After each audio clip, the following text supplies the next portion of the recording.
5 0 3 4 এই 4টা ডিজিট দিয়ে বৃহত্তম সংখ্যা ও ক্ষুদ্রতম সংখ্যা তৈরি করতে হবে। তাহলে দেখো প্রথমে আমরা বৃহত্তম সংখ্যাটা তৈরি করি।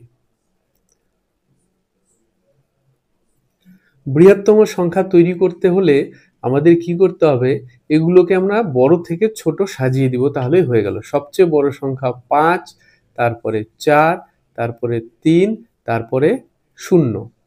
এবার তাহলে এইটাই হলো আমাদের বৃহত্তম সংখ্যা। এবার ক্ষুদ্রতম সংখ্যা।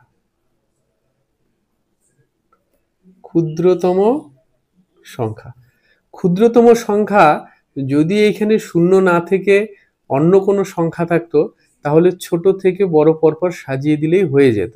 0 থাকলে আমাদের একটু নিয়মটা চেঞ্জ হয়ে যায়। তখন কি করতে হয়, তখন 0 থেকে যেটা একটু বড় সেইটা আগে দিতে হয়, তারপরে 0, তারপরে 4 দিব, তারপরে 5 দিব। মানে ছোট থেকে বড়ই সাজাতে হবে, কিন্তু 0 থাকলে 0-র আগে একটা সংখ্যা দিয়ে তারপরে 0 দিয়ে দিলেই আমাদের ক্ষুদ্রতম সংখ্যা হয়ে যাবে। তাহলে এটা হলো বৃহত্তম সংখ্যা আর এটা হলো ক্ষুদ্রতম সংখ্যা।